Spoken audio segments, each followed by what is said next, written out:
Barakatah Yahweh, Bahashem Yahushai, Bahashem Chakodash. Welcome to another live lesson. The name of this one is The Inward Thought Is. And you brothers that have been studying, who have been around for a while, you already know that that comes from the book of Psalms, the 49th chapter, and the 11th verse, which Lord's will, we're going to get to that. And this lesson is inspired by an article that I was reading yesterday, and I actually got a chance today to kind of look into it a little bit more, and it gave me the idea to do this lesson. But before I get into that, I just was meditating on something and this popped in my head, so I just wanted to just cover this real quick, dealing with chapters and verses of the Bible. Now, when you go to the ancient scrolls are not broken up into, chapter and verse. Like right now, it's a lot easier to find scriptures because the Bible has been codified. You have, Genesis chapter 1, Genesis chapter 2, Genesis chapter 3, and then you have verses, Genesis chapter 1 and 1, chapter 1 and 2, Genesis chapter 1, verse 23. You didn't have that back then. It was just scrolls. They were just written out. They were books. So in process of time, they started being separated. I forget the exact year, but they started to be separated into two Hebrew characters, the Pa and the Sa. And the Pa was for the word pathak, which means open, and the Sa was for the word sagar, which means closed. So the Pa and the Sa would be the Pa, or the pathak, or open, would be the beginning of the chapter, and the Sa at the end, sagar or close, would be the end of the verse, should I say, or the end of the verses, because that's how they had it. Okay, you're reading from here to here, and we do that when we do the Passover service, which is also the Sabbath service. You have like a certain amount of verses that you read. You start here, you end there. So that's how they would break it up. And in process of time, people started to, add more to it and so on and so forth. So in this, I hope that I didn't lose that one point. There was a point in here that I had highlighted, but I might have just clicked out of it. Let's see. Okay, this was it right here. So let me just hold on to this. All right, so let's start up here real quick. It says the chapter and verse divisions did not appear in the original texts. They form part of the paratext of the Bible since the early 13th century. Most copies and editions of the Bible present all but the shortest of these books, with divisions into chapters, generally a page or so in length. Since the mid-16th century, editors have further subdivided each chapter into verses, each consisting of a few short lines or sentences. Esther 8 and 9 is the longest verse in the Bible. Sometimes a sentence spans more than one verse, as in the case of Ephesians 2, 8 and 9, and sometimes there is more than one sentence in a single verse, as in the case of Genesis 1 and 2. The Jewish division of the Hebrew text differs at various points from those used by Christians. For instance, in Jewish tradition, the ascriptions to many psalms are regarded as independent verses or parts of the subsequent verse, whereas established Christian practice treats each psalm ascription as independent and unnumbered, so on and so forth, right? So now let's jump down to the history, and what I want to do is go to this main point here. And this is where I was telling you about early manuscripts of the Bible text did not contain the chapter and verse division in the numbered form familiar to modern readers. In antiquity, Hebrew texts were divided into paragraphs, parashat, which is, you got the Hebrew letter pa, paragraphs, parashat, that were identified by two letters of the Hebrew alphabet, Salaki, that's what they call it. Pa, which is the letter Pa, indicated an open, because that goes to the Hebrew word pathach, paragraph that began on a new line, while Samach, which is the Sa, which really goes back to the Hebrew word cigar.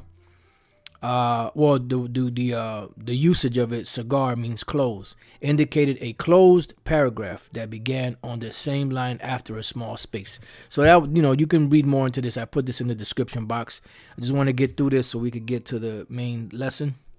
It says Archbishop Stephen Langton and Cardinal Hugo de Santo Caro developed different schemas for systematic division of the Bible in the early 13th century. It is the system of Archbishop Langton, the first one, on which the modern chapter divisions are based. So this goes back to the 1300s, just based off of this whole situation, of how we have chapters and verses. Now, verses, let me see, is this the one? Right here. It says the first person to divide New Testament chapters into verses was the Italian Dominican biblical scholar Santes Panino, 1470 to 1541. But his system was never widely adopted.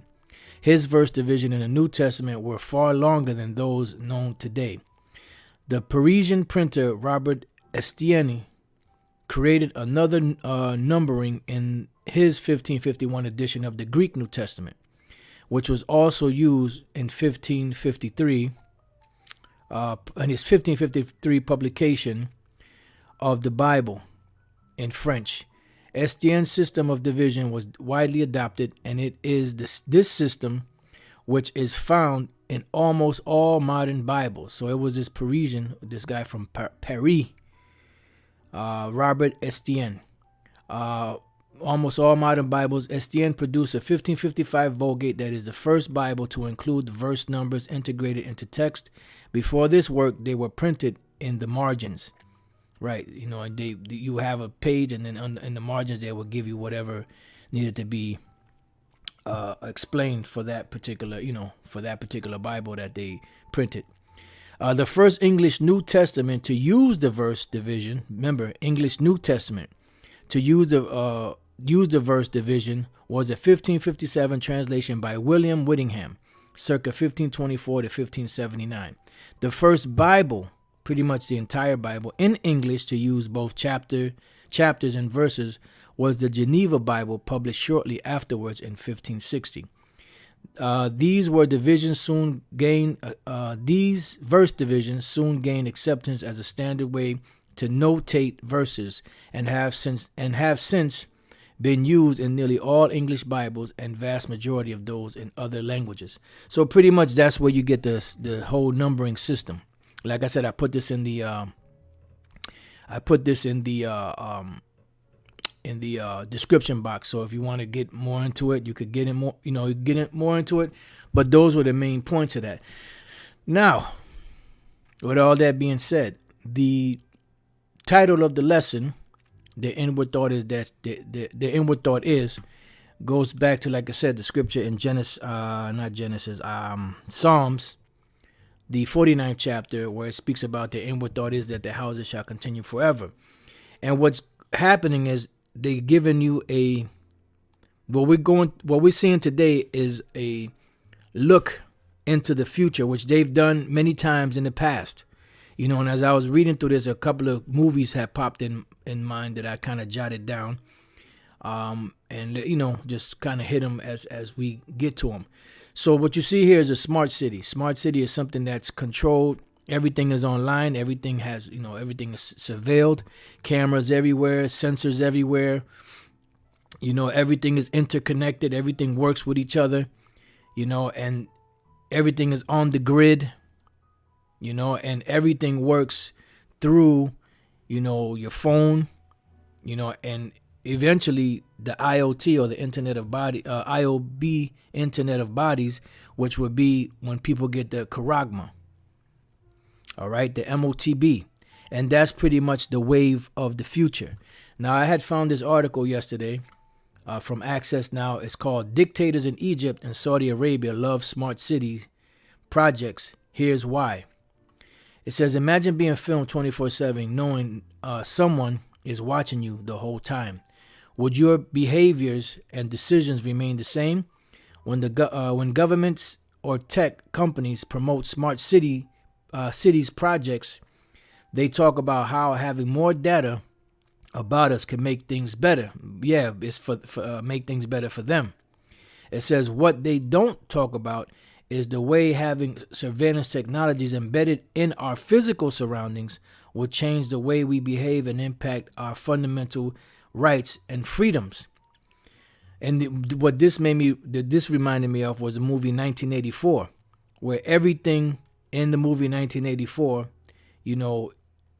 everything was being watched. Everything was online. They had televisions in the homes that were actually watching the people, while they were sleeping in the different things that they were doing. So much so that the character that played Winston, he had to go into a corner away from that to be able to dig into a wall to pull out this notebook that he was keeping his thoughts in. Because if you were a thought criminal, if you thought any other way but then what the state thought, you would be considered a thought criminal, and you would have to go back for what? For re-education. They would have to, re-educate you. It says that matters because these smart cities are no longer hypothetical. In Saudi Arabia and Egypt, they are the pet projects of dictators who seized power through coups.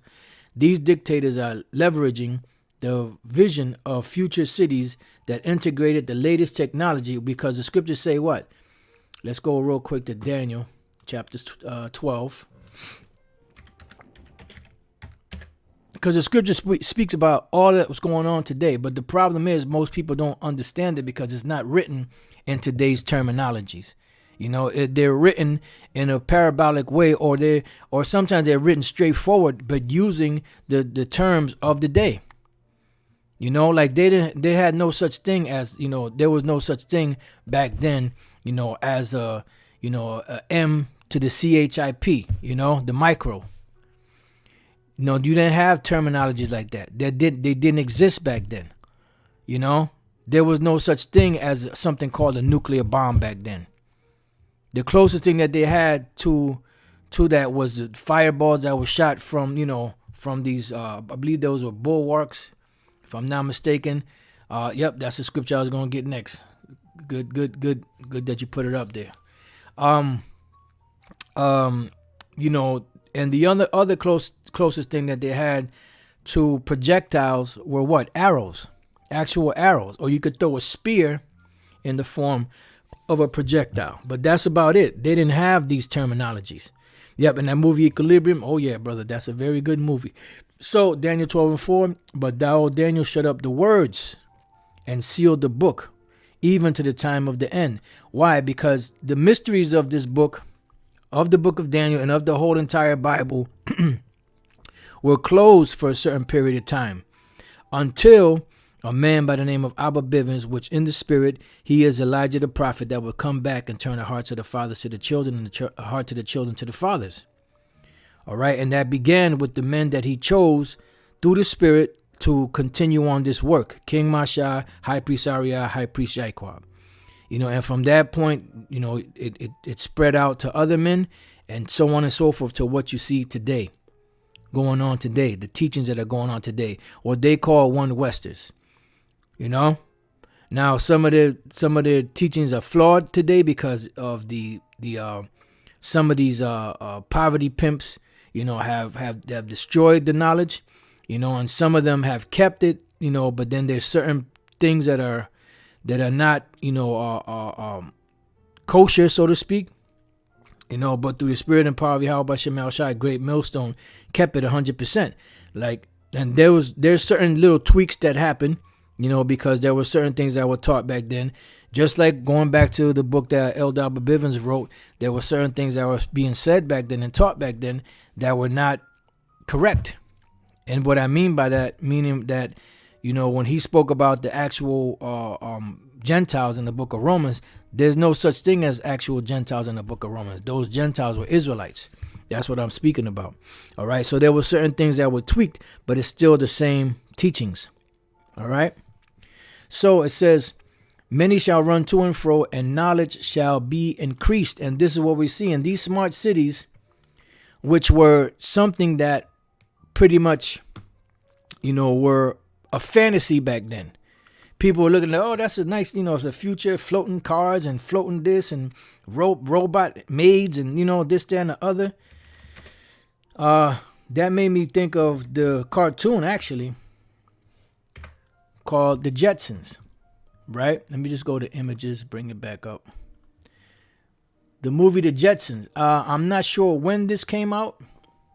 Let me see if it says what year this came out.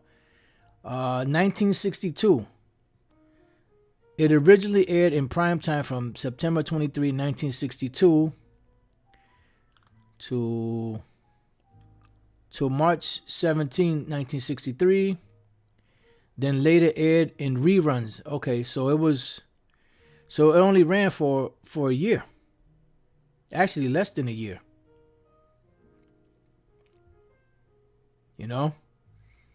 But the whole premise was what? The whole premise was a futuristic family, where they were flying and, floating. You had robot maids. Because remember, a lot of these jobs that the average person does, these so-called menial jobs, they're being handed off to robots now, so much so that you have certain franchises that have robots making burgers, taking people's orders, all kind of, So as you can see, this was back in the 60s, and there was a futuristic thing, which people back then, there was no such thing as the technology that they have now, in the sense that they have now, but now this is, becoming a reality. Electric cars, and, and as you read further down in this, it goes into it. But before I go to that, let's go to the other precept. The brother Yashalam put up on the comment board, which that scripture came to mind also. That was the 6th verse. Jeremiah 5 and 6. Wherefore a lion out of the forest shall slay them, and a wolf of the evening shall spoil them. A leopard shall watch over their cities. And pretty much this is what's happening. The word watch should go back to the Hebrew word shamar. Let's see. Leopard shall watch. Well, no, in this case it's shaquad. Shaquad. Usually shamar is to watch, guard. To wake, watch, awake, be alert. Yeah. Why are they going to be alert? Because this is a constant 24/7 type of surveillance in these smart cities. They record everything. Like these Alexa do this, Alexa do that. That was all set up so that when you're not interacting with it, they already know your voice, so they pick up stuff that your voice says. Pretty much is, like the government spying on its, on its citizens. To keep watch of, be wakeful over, to be wakeful, wake as a mourner or sufferer. Sleepless, yeah. So why would they be sleepless? Because it's going to be a 24-hour surveillance. Look at, the movie 1984. All right. So going back to this, let me see. What was there more in that? Everyone that goeth out thence shall be torn in pieces, right? Because eventually, if you don't comply with the so-called New World Order, you're going to be, either re-educated or put to death. Because at first it's going to be voluntary, but it's going to get to a point where they're going to say, nah, fuck this. We got a short time. We're going to make it happen. Matter of fact, let me read that, and then we'll get back to the article. Now, keep in mind that this actually took place back then during the time of the Babylonian Empire, but it also applies to today. It's just in a different context. It says, because their transgressions are many and their backslidings are increased, and this is why the time of Jacob's trouble is coming. And see, these smart cities that they plan on building, and that they already have in the making, It's going to be to the point where if you don't comply with, the international bankers, you can't even say the government, because the government is run by the international bankers. If you don't comply by them and their rules, guess what? You don't get to play in their smart cities. You don't get to eat. You don't get to buy. You don't get to sell. Ring any bells? Oh man, this is a good precept the brother put up. You know what? I'm gonna read both of these. Let me read this one first, because this one caught my eye. Psalms 37 and 32. The wicked watcheth the righteous and seeketh to slay him. And that's exactly what they're doing. That's why they want this. And that just brought another precept to mind. That's pretty much what they want. And that's why they want everything online. CBDC, central bank, CBDC, central bank digital currency. That's what they want. That's what they want. Let me see. Did I go to the other precept I was going to get? I sure didn't. So let me get that before.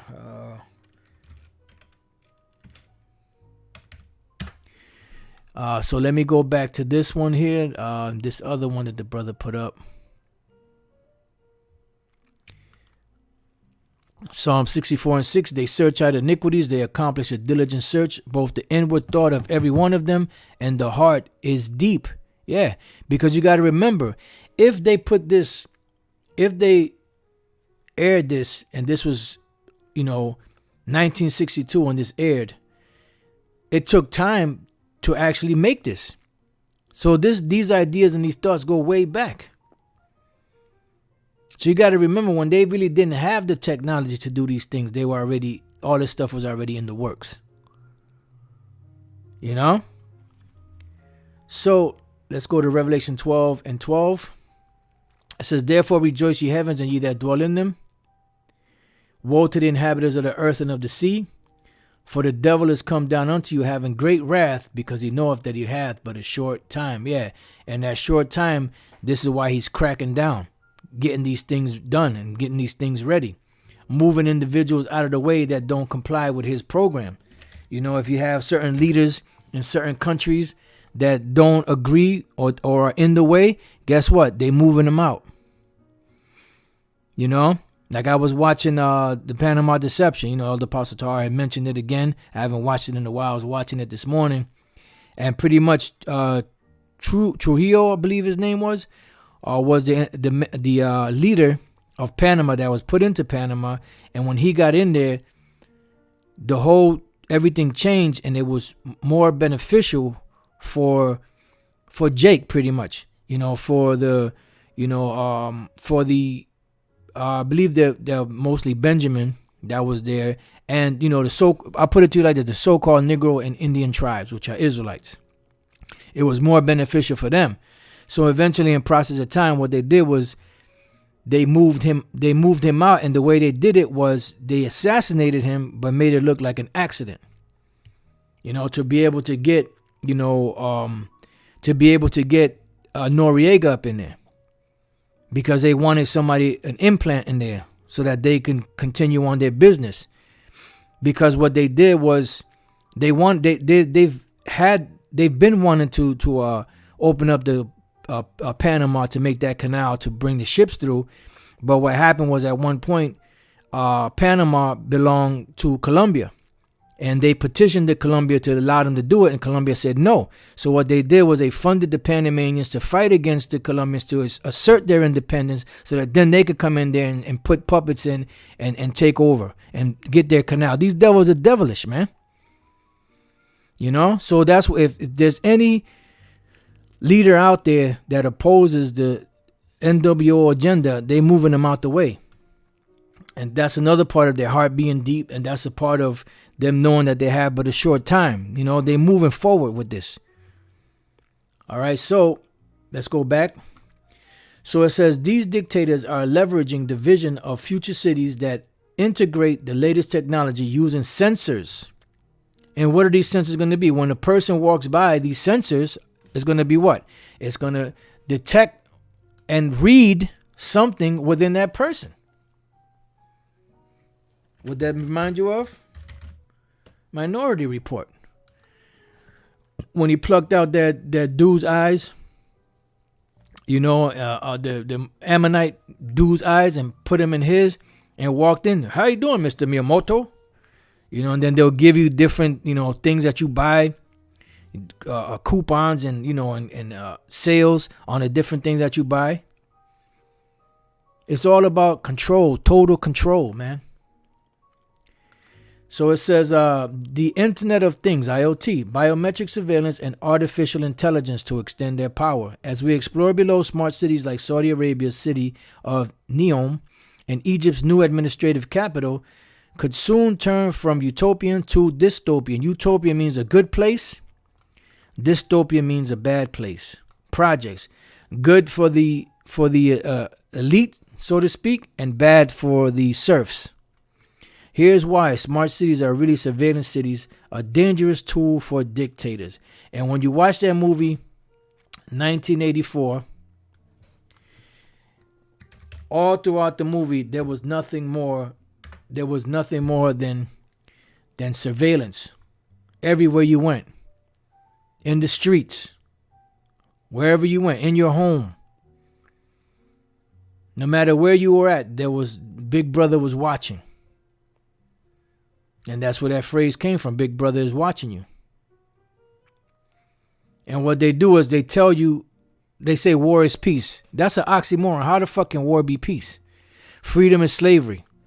Ignorance is strength. You see? And then you had this devil, Jaden Smith. He did a commercial. I don't remember what the commercial was about. He said impatience is a virtue. First of all, patience is a virtue. How the fuck is impatience a virtue? But this is what they're doing. They slowly but surely programming people, to have a different mindset, or a mindset of a total slave. And that's why, they lifting the so-called mandates, but you still see these people out here still wearing, their face diaper.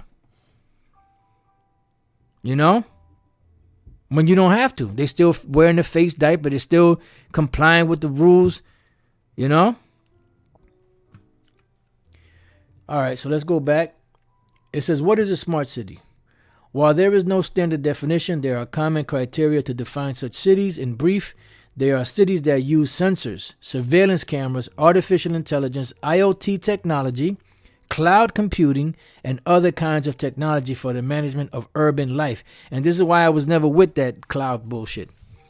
When you go to get a new phone, if you want, you could send your information to the cloud, and when you get the new phone, you could just download. No, that's all right. I'm cool with that. I ain't sending the only thing that I'm sending to the clouds is my prayers, and hope they pierce the clouds to the Heavenly Father's ears. Yahweh Bashem Shai. I'm cool with that. Fuck that.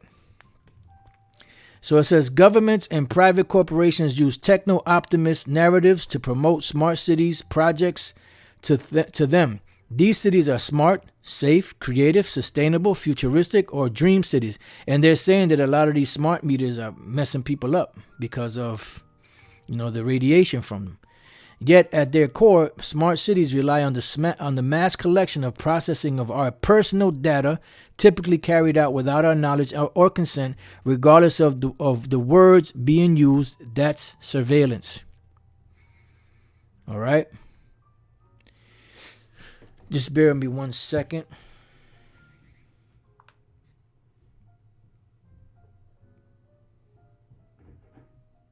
Okay. Case studies, Saudi Arabia's Neom, the world's first cognitive city. It's all about controlling the mind. Mind control. Government. Elder Pastor was the first one to bring that out. Government.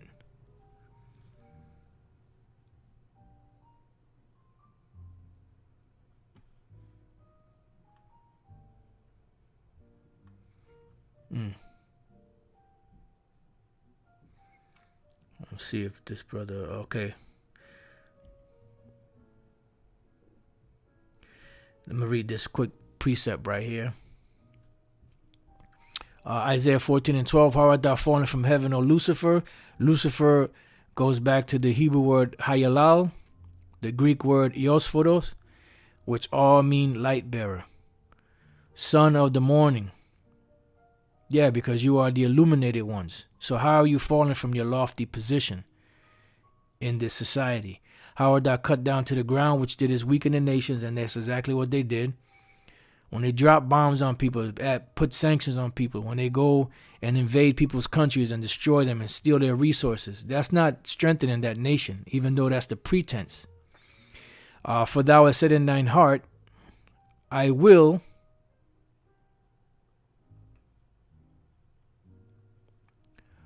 ascend into heaven. I will exalt my throne above the stars of the Most High. And that's what they've done. They actually put, this technology, this surveillance technology, which are those satellites, which we spoke about that yesterday, into the heavens. They have satellites in the heavens and they have satellites on the earth, emitting signals back and forth.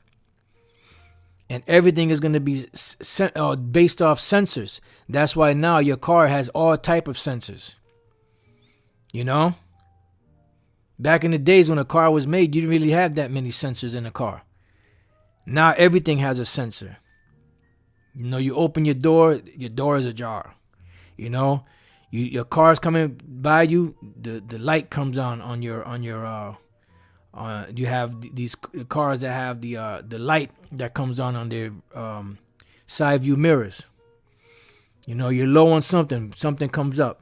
Everything is sensor. You driving back, you got the camera. The camera starts beeping before you even touch anything. Which really what that does, it pretty much makes you lazy. Because back in the days, you had to judge things, how far you got. Now it's a beep, beep, beep, beep, beep, beep, beep, beep. You're like, what the fuck, And this is all it's just like the telephone. When they came out with the smartphones, you put all the information in the cell phone, all your contacts, and guess what? You don't dial no numbers anymore. How many numbers do you really remember besides your own? It's pretty much just making people's minds lazy. Anyways, I will ascend into the heavens. I will exalt my throne above the stars of the Most High. I will sit also upon the mount of the congregation, which are the Israelites, in the sides of the north, here in North America. I will ascend above the heights of the clouds. I will be like the Most High. And this is exactly what they're trying to do. That's why they want to put this technology worldwide, because it's a worldwide, it's a worldwide event. It's not just something that's pushed or kept in one city or state or town or country or even continent. It's a whole world, agenda. And that's why it says here in Revelation 3:10, because thou hast kept the word of my patience, I also will keep thee from the hour of temptation, which shall come upon all the world to try them that dwell upon the earth. This word world is oikomene, which means the entire world, and the word earth, a gay or gi, which means the whole entire earth. And this is going to be a worldwide event. And the reason why it's going to be known as the hour of temptation, because those that don't comply don't eat, based off of Apocalypse 13. And it's a shame you got to use code, to teach the Bible, but that's what the devil does. That's the only game the man left us to play. Oh man, this is a good one. My man, brother Shaquat.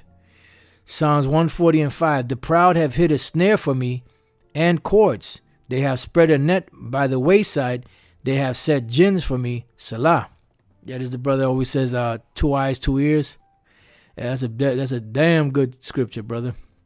Psalms 140:5. The proud have hid a snare for me. Yeah, and these things are snares. They're traps. Because while everybody's thinking it's benefiting them, well, people can't rob your money, but then you got a credit card. They can take your credit card. So eventually what it is, it's a thing of convenience, a thing of safety.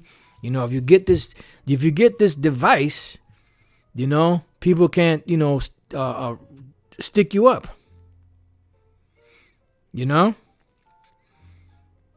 It says, and courts, they have spread a net by the wayside. Yeah, and this legislation and the way the direction in which this world is going is nothing more than a net.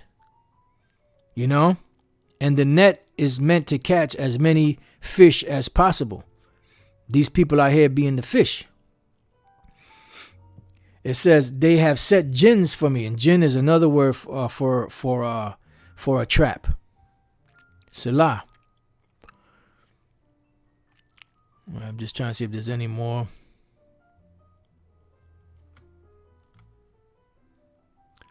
I mean, brother's putting a lot of yeah, this is a good one. It says Psalms 37:14. It says the wicked have drawn out the sword and have bent their bow to cast down the poor and needy and to slay such as be of upright conversation. Because at the end of the day, they don't want any type of truth going out. This is why the very first thing that the internationals did when they international banking families did when they took over America was what? To buy up any form of media. They set up the CFR, Council on Foreign Relations, and believe in 1921, they bought up all sources of media, whether it was magazine, whether it was newspaper, whether it was, them reporting, whatever. They took over all mass communication so that they can control what goes out and what comes in.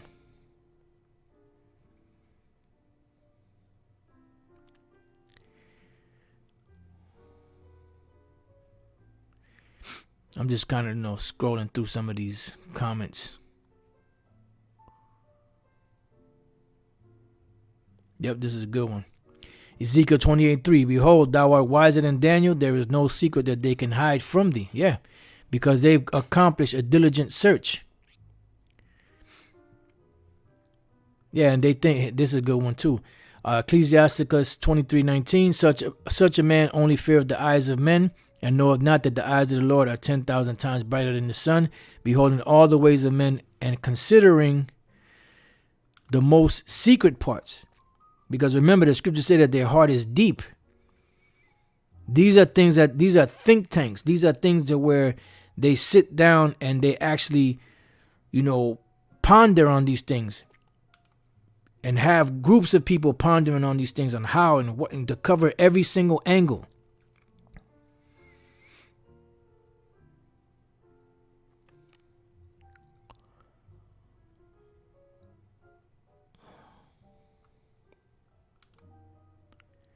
All right, so let's get back to this. All right, so let's get back to the, just want to read through this one more, this right here, and then, just get some precepts. It says, in 2017, Saudi Crown Prince Mohammed bin Salman announced the launch of his most emblematic and grandiose project, NEOM, as a part of Saudi Arabia's Vision 2030. It is a megacity the size of Belgium, stretching over 26,500 kilometers. In the northwest of the country, it is estimated to cost $500 billion, and its first phase is scheduled for completion by 2025. Reports describe the vision of NEOM as a city with flying taxis. Wait a minute. What movie was that? Was that Minority Report? No. Or was it? I'm trying to think of that movie where they were driving, the police were chasing people, flying with, they were flying through there. Damn, what was the name of that movie? No, that was the one with, wasn't that the one with Bruce Willis? Was that The Fifth Element? Might have been The Fifth Element. It says, flying taxi, cloud seeding to make rain in the desert. See? Everything artificial. Robot maids. Wait a minute. Robot maids?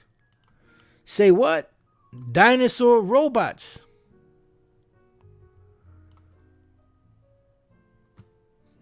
Judge Dredd. Okay, The Fifth Element. Yep, Total Recall, The Fifth Element. So it says robot maids. Wait a minute. Didn't we just see that this right here? This is a robot maid right here. And this is the Jetsons. This is the Jetsons. This was made in 1962. And what do we have here? Lo and behold, a what? A robot maid, equipped with all the trimmings.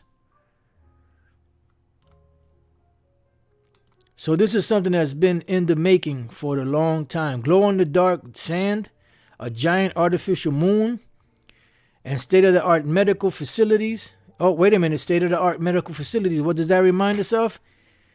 Let's get it.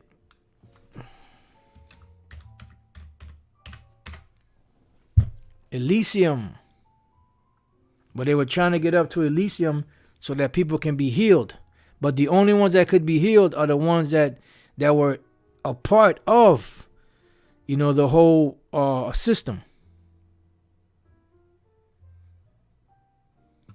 Okay.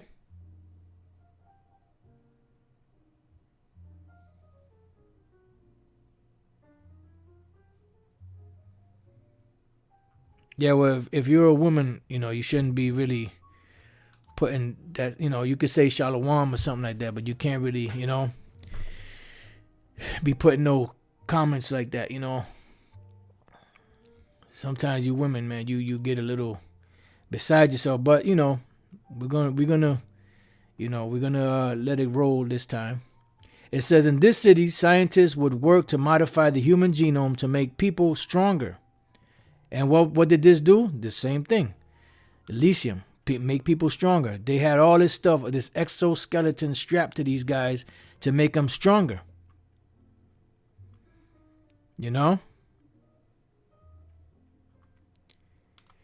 So it says, other details make it clear the world's first cognitive city will be fueled with data and intelligence to interact seamlessly with its population. The explicit goal is to fundamentally change how its citizens work, live, and play. To achieve this mission, every resident would be assigned a unique ID number. See, what does that unique ID number go back to? The charagma. Right, transhumanism. Yeah, that charagma pretty much will have everybody will have a number attached to their charagma. Brother put Bill Gates speak on new tech to replace cell phones too. Yep.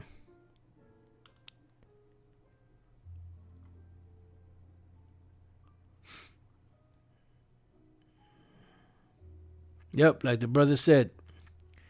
Ambassador of Yahweh does. Says hold comments, post precepts to edify, post questions on comment board after live stream. Demolition Man. Yeah, that's another good one. Demolition Man, yep. So all these futuristic movies, man. All these futuristic movies all bring out this same situation that we're reading about here. All right?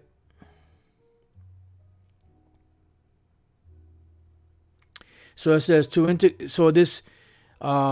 every resident would be assigned a unique ID number to integrate and process data collected from sources like heart rate monitors, phones, facial recognition, cameras, bank details, and thousands of IoT devices around the city. You see?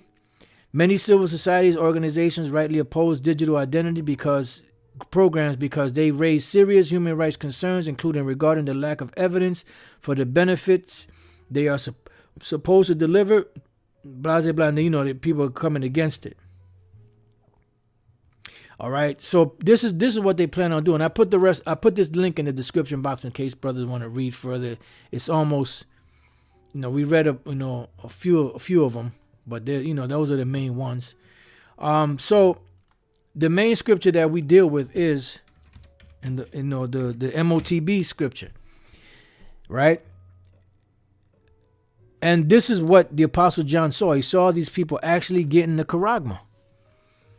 He didn't understand what it meant back then, but he knew that the people that didn't receive this particular charagma would not be able to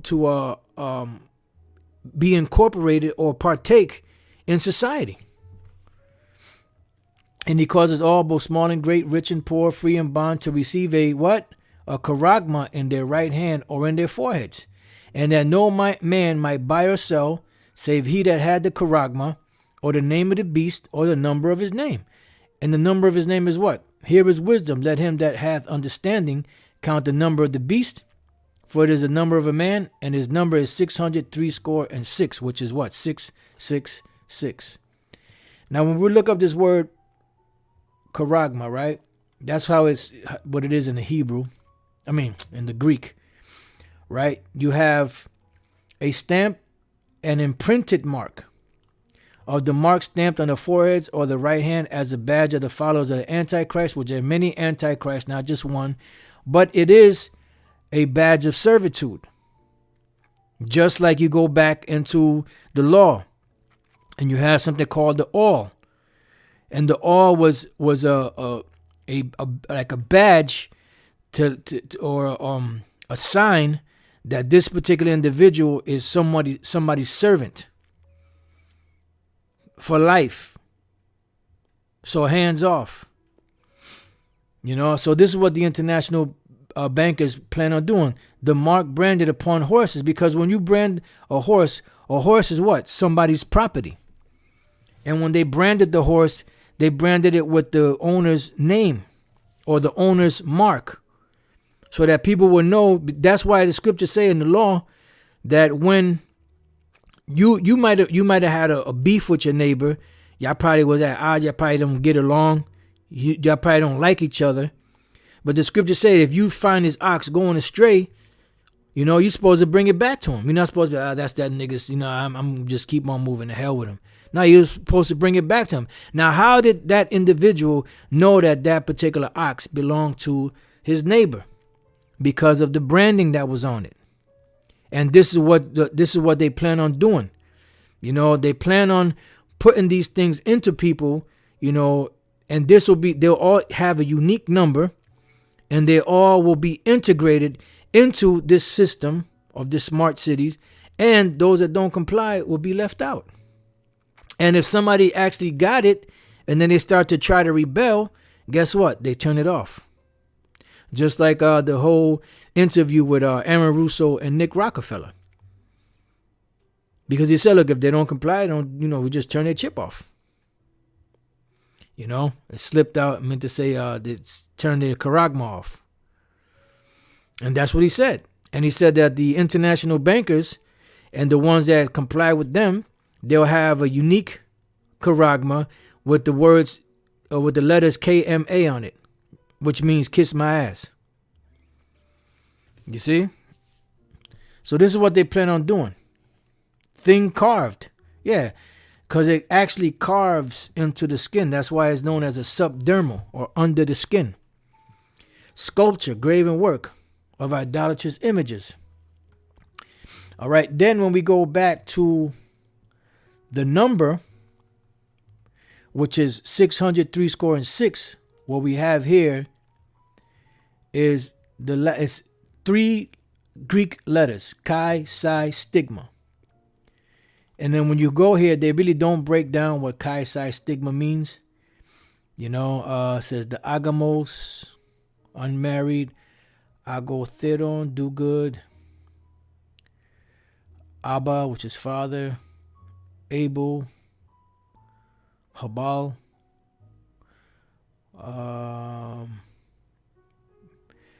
this all they do. 666, the meaning of which is the basis of much vain speculation. It's not vain speculation. The scriptures say that knowledge shall increase, and the Lord said that surely the Lord power will do nothing, but he revealeth his secrets unto his servants the prophets. Because you had a man by the name of George Laurer, right? And he was the one that invented the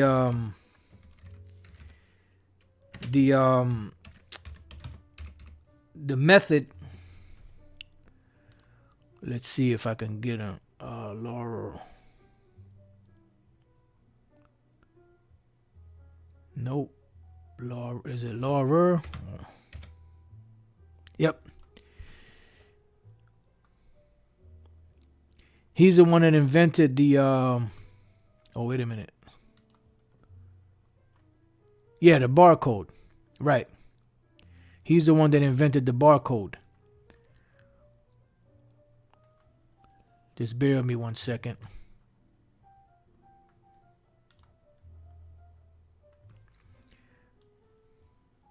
Right here. George Joseph Lowell III was an American engineer for IBM. At Research Triangle Park in North Carolina, he published 20 bulletins, held 28 patents, and developed the Universal Product Code. That's it, UPC. And the UPC was what? In the early 1970s, he devised a coding and pattern used for the UPC based on Joe Woodland's more general idea for barcodes. And the Universal Product Code, as you can see there, was a way to track products. And the way that you track these products, you could know how much you had in stock, what you sold, when you reorder, what to reorder based off of your sales and based off of what the data had collected. Now, each one of these has a unique set of lines, and these set of lines all represent numbers from 0 to 9. Now, you see 0, you see, right here, 0, 2, 9. Here you see 6. The number 6 here has 2 thin lines all the way up to the top. And this whole UPC symbol was set up on the premise, for lack of better words, of the 666, because you have the 6 here, right, which are the 2 lines, but then you have the beginning 2 lines, thin, same as these. So that's a 6. In the center, you have 2 lines. That's another 6. At the end, you have 2 lines. That's another 6, 666. So this was the beginning of how to track these products, because eventually they wanted to do it with the people, and that's another that goes hand in hand with the Social Security number, going back to around 1935 when they set that up to track people. So this 666, one of the letters, or one of the Greek letters, is what? Stigma. Chi Psi stigma. Now, when we go to Galatians chapter 6, excuse me, and 17, it says, "From henceforth let no man trouble me, for I bear in my body the marks of the Lord Yahushai." And when we go to that word there, it's not the word karax, but it's the word stigma, where you get the word stigmata. Then here it says what? From a primary stizo, to stick, an example prick, because these are representations of Yahushai's actual marks that were actually put into him. And when we go back to Apocalypse 1:3, and we look up that, let's see, charagma.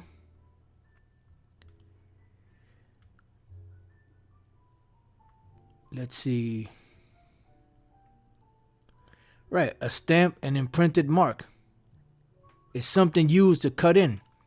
And then the karax, which is, would represent the vehicle that they use to put the charagma in you. All right. So the word stigma, which is a representation also of the number 6, it says I'll just use the word charagma, a charagma pricked in or branded upon the body.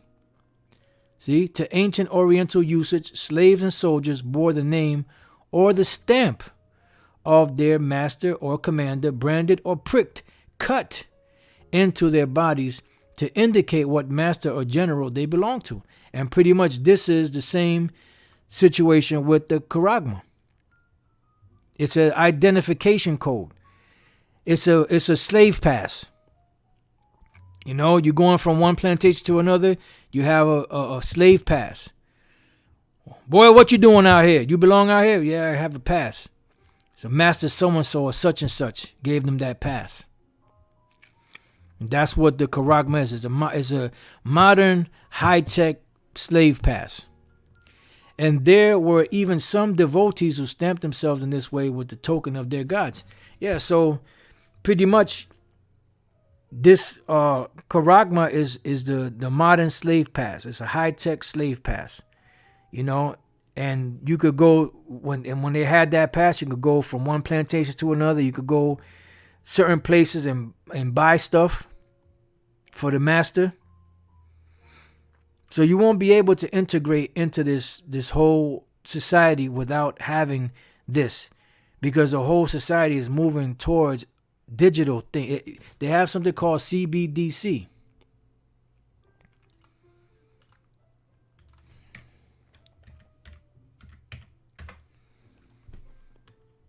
And why is it that everything is moving in that direction? See right here, CBDC, central bank digital currency. Why is everything moving in that direction?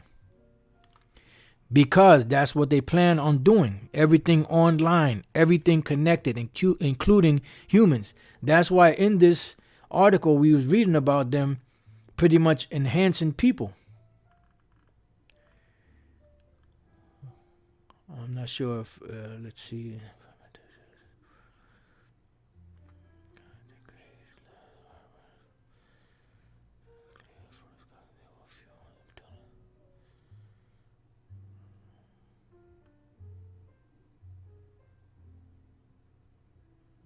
Right here.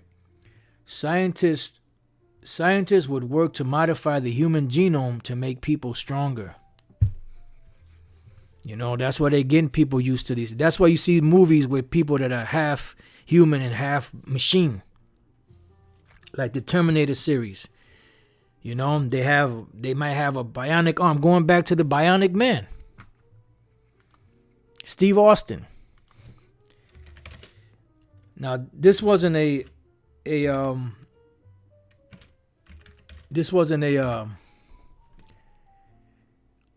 what you call it? This wasn't a I forgot what I was gonna say, but this is the $6 million man, and this was Lee Majors, which played Steve Austin, and he got into an accident, and they fixed him up. They put mechanical parts in him, and he became bigger, stronger, faster. You know, and this is back in 1973. And remember, the Jetsons was what? 1962. So this stuff has been in the making, man. And we're at that point where they're bringing it all together now. That's why, as we read in Revelation 3, that this is something that's going to come upon the whole world, that hour of temptation. You know? This is from 1973, but the other one, the Jetsons, that's from 1962. So they've been working on this. Let's read this. Psalms. Matter of fact, let me read this one before that, and then we'll read Psalms and close it out there. Woe to the oppressors. Woe to them that devise iniquity and work evil upon their beds. And this is so you mean to tell me that from way back then till now, and they finally got all this technology in place, that they haven't been working on something like this? That this isn't something that they've been pushing or striving to achieve? Come on, man. When the morning is light, they practice it. Why do they practice it? They think about it. They meditate upon it. They find what they want to do. Then when the morning is light, they practice it, meaning they put it into effect. Because it is in the power of their hand. They have this power because the earth is given into the hand of the wicked. Let's go to Psalms 10 and 1. Why standest thou far off, O Lord? Why hidest thou thy face in times of trouble? Because this is what we're coming into. We're coming into these deep times of trouble, the perilous times that are coming, a time like no other there ever was since there was a nation on the planet. And at that time is when the Lord is going to deliver us out of this situation. Yep, this is a good one. Proverbs 4:16, for they sleep not except they have done mischief, and their sleep is taken away unless they cause some to fall. And that's exactly what they do.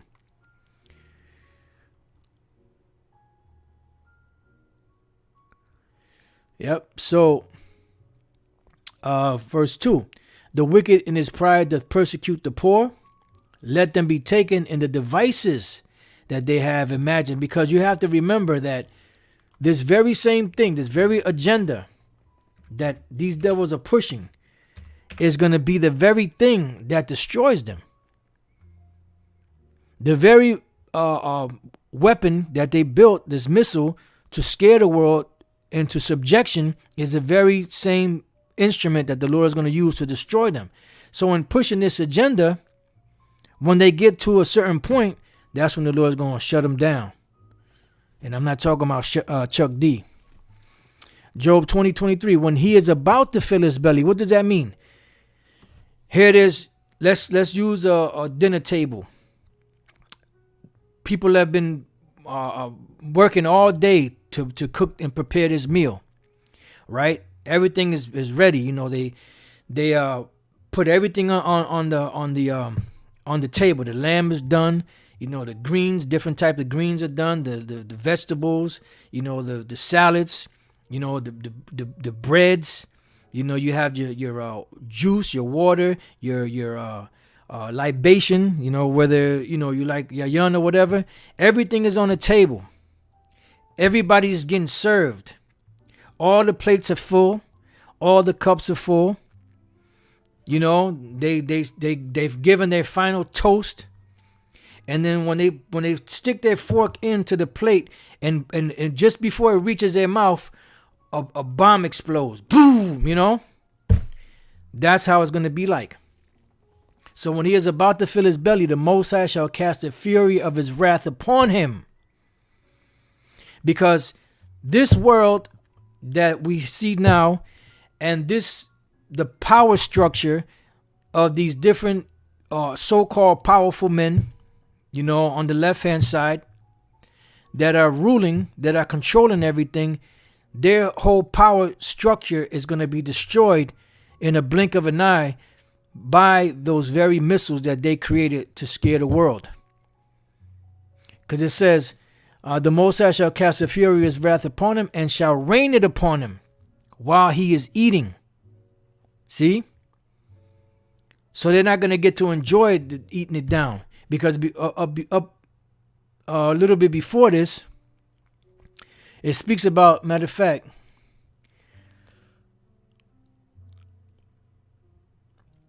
verse 18, that which he labored for shall he restore. This is going to be the true restoration, true reparations.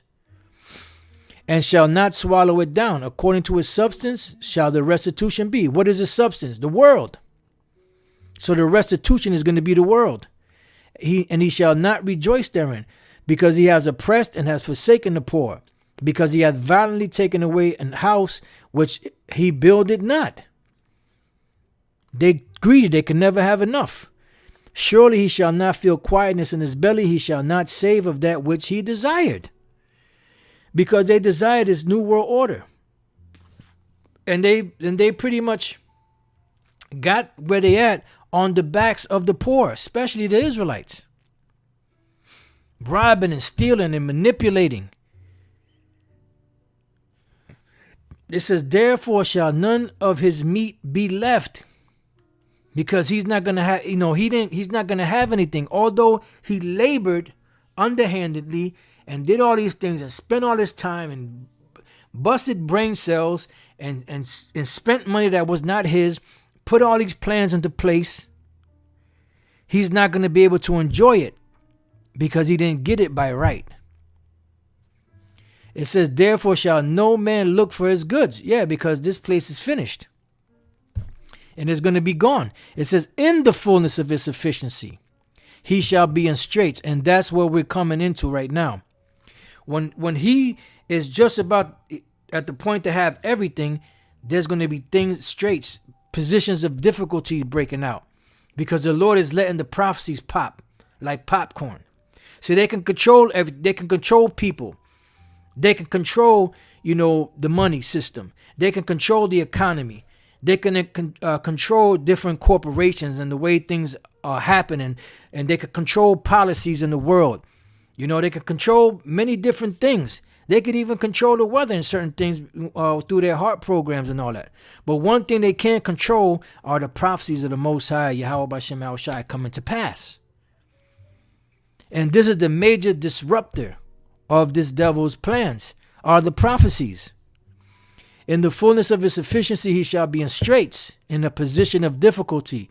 Every hand of the wicked shall come upon him. That's dealing with the people that are working and laboring. That word wicked there is not the word rai for wicked. It's the word, I think it's aimal, which means the workers, the laborers. Whenever these devils do certain things, and the people are the natives are restless, they start to fight back. Like back in when they tried to put in, I believe it was Noriega, and a little before that, but when they tried to put in Noriega, and the people knew that was fixed, they went crazy. They started rioting and looting in the streets and going buck wild, and that gave these devils, the excuse to do what they had to do. But the very whole situation, I believe that was in 92, of the Panama Deception, these devils did it, I believe that was December 19th of, I forgot what year that was. And they did it, well, that was 1989, I believe, if I'm not mistaken.